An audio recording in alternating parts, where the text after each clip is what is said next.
दोस्तों, आईटीआई छात्रों के सामने, स्किल डेवलपमेंट वाले छात्रों के सामने पीएम मोदी ने जिस अंदाज में राहुल गांधी का मजाक उड़ाया, वो इस बात को दिखाता है कि पीएम मोदी को सबसे ज्यादा एक स्किल में महारत हासिल है, हर बात को चुनाव की तरफ ले जाना। हर मौके पर पीएम मोदी ये तलाशते हैं कि चुनावी राजनीति कैसे की जा सकती है।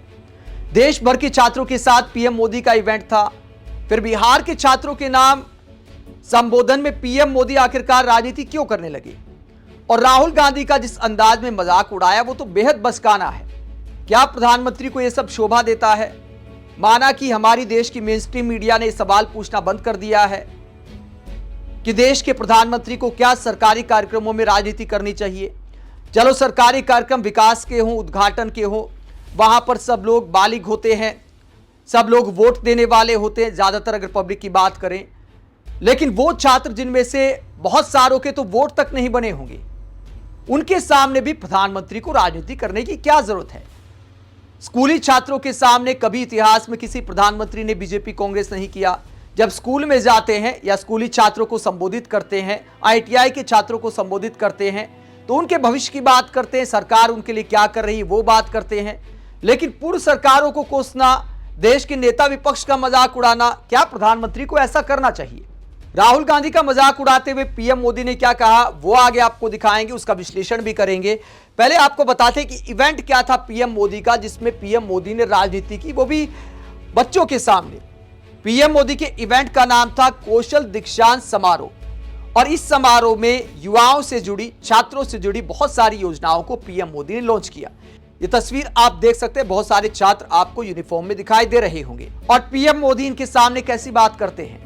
पीएम मोदी ने बिहार में भी जननायक Karpoori Thakur skill development university का उद्घाटन किया, और उसे लेकर पीएम मोदी क्या कहते हैं, बिहार में पलायन को लेकर पीएम मोदी ने क्या बोला, वो बयान सबसे पहले आपको सुनाते हैं। उसके बाद राहुल गांधी वाला बयान भी आपको सुनाएंगे कि वो कितना बचकाना है।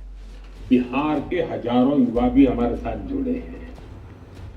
इस पीढ़ी को उतना अंदाजा नहीं होगा कि 2-2.5 दशक पहले बिहार में शिक्षा व्यवस्था किस तरह तबाह थी।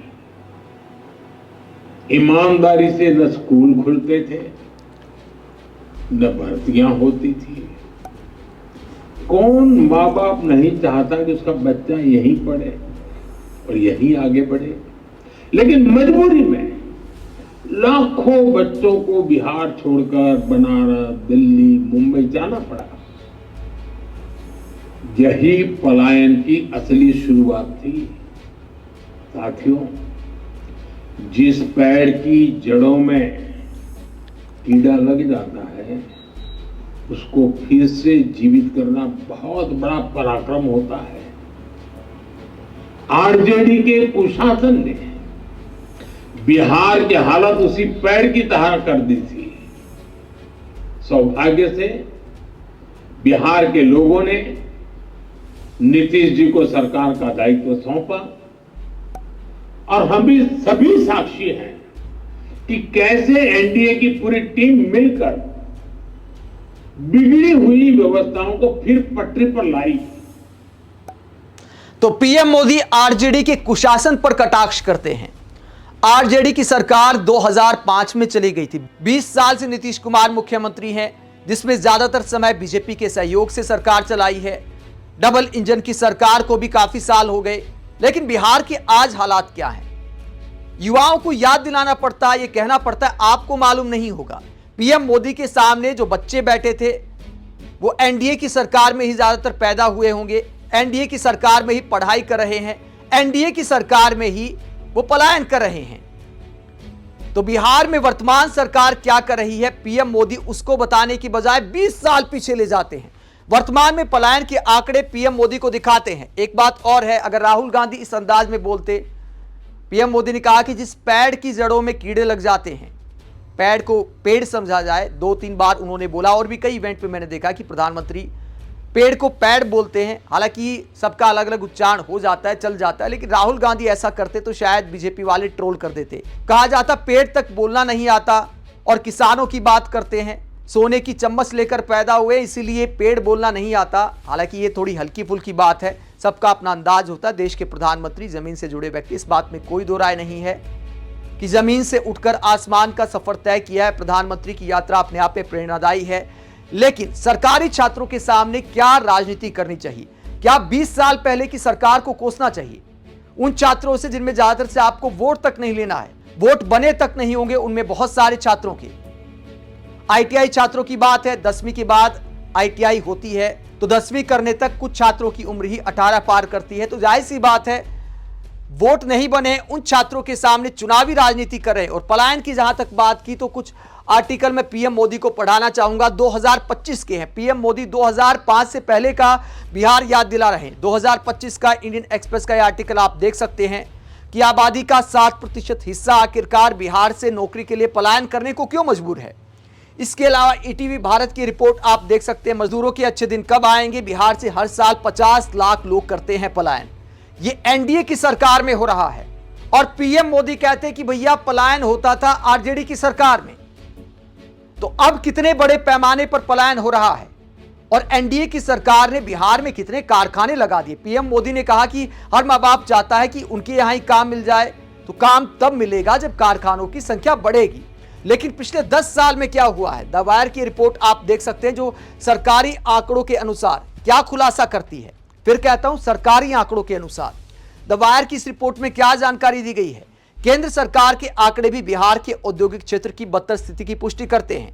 औद्योगिक सर्वेक्षण के अनुसार बिहार में चालू कारखानों की संख्या 2013-14 में 3132 थी, जो घटकर 2022-23 में 2782 रह गई। मतलब बढ़ने की बजाय 10 साल में कारखाने घट गए। यह खराब औद्योगिक स्थिरता का संकेत है। केंद्रीय वाणिज्य और उद्योग मंत्रालय द्वारा प्रकाशित ease of doing business ranking में भी सभी राज्यों और केंद्र शासित प्रदेशों में बिहार 26वें स्थान पर है। तो यह नीतीश कुमार की सरकार का रिपोर्ट कार्ड है, एनडीए की सरकार का रिपोर्ट कार्ड है, डबल इंजन की सरकार का रिपोर्ट कार्ड है। और पीएम मोदी कोसते हैं 20 साल पहले की सरकार को। आगे ये रिपोर्ट क्या कहती है? बिहार में बेरोजगारी के आंकड़े को लेकर रिपोर्ट बताती है कि नेशनल बेरोजगारी दर है 6.4% और बिहार में बेरोजगारी दर है 8.7%, यानी 2.3% ज्यादा बेरोजगारी दर है नेशनल बेरोजगारी दर से बिहार में। और पीएम मोदी 20 साल पहले की सरकार को कोसते हैं। और आईटीआई छात्रों के सामने आरजेडी, बीजेपी, आरजेडी, एनडीए आखिरकार करने की जरूरत क्या है? वो छात्र हैं, उनके सामने प्रधानमंत्री को राजनीति करते देखना अपने आप में शर्मनाक है। आगे राहुल गांधी का किस अंदाज में मजाक उड़ाते हैं पीएम मोदी, वो भी आपको बताते हैं, वो भी कितना बचकाना है। बिहार में जो स्किल डेवलपमेंट यूनिवर्सिटी का पीएम मोदी ने उद्घाटन किया, शुभारंभ किया, उस यूनिवर्सिटी का नाम रखा गया है जन नायक कर्पूरी ठाकुर के नाम पर। तो पीएम मोदी इसे लेकर राहुल गांधी पर क्या तंज कसते हैं, जरा सुनिए।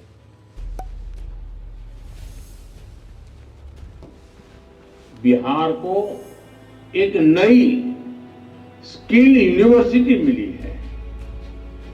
नीतीश जी की सरकार ने इस यूनिवर्सिटी का नाम भारत रत्न जननायक कर्पूरी ठाकुर जी के नाम पर रखा है।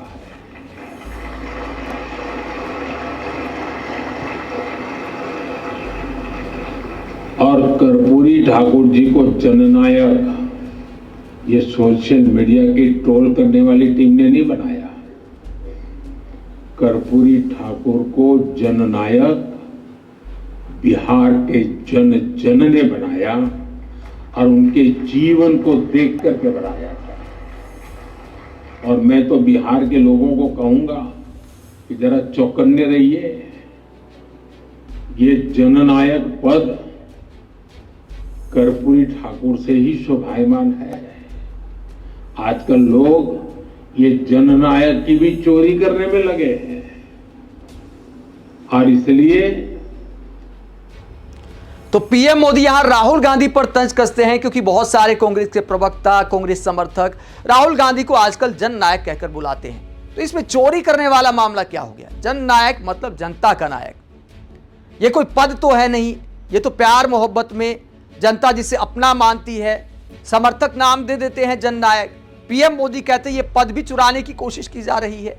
इस बात को दिखाता है कि 24 घंटे शायद पीएम मोदी के दिमाग में भी राहुल गांधी रहते हैं।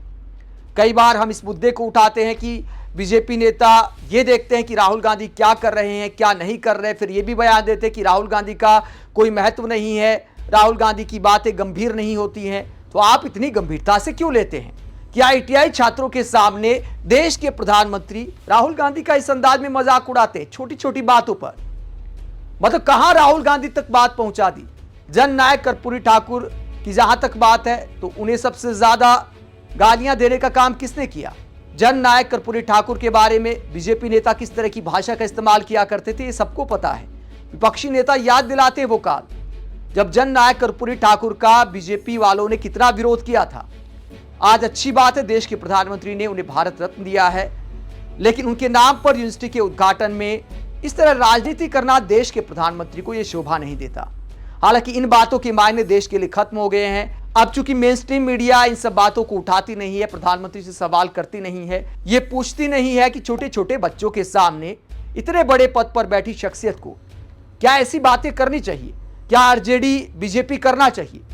क्या राहुल गांधी का मजाक उड़ाना चाहिए? आईटीआई छात्र हैं, स्किल डेवलपमेंट के छात्र हैं, देश के प्रधानमंत्री उनके सामने विपक्षी नेताओं को अगर कोसते हैं तो इसकी आलोचना बनती है। सवाल यह भी उठता है कि देश के प्रधानमंत्री अचानक बिहार पर इतने मेहरबान क्यों हो गए हैं? जवाब सीधा साधा है, बिहार में चुनाव आ गया है। जिस राज्य में चुनाव होता है वहां के उद्घाटन शिलान्यास की संख्या अचानक बढ़ जाती है, अचानक पीएम मोदी उन पर न्यौछावर हो जाते हैं।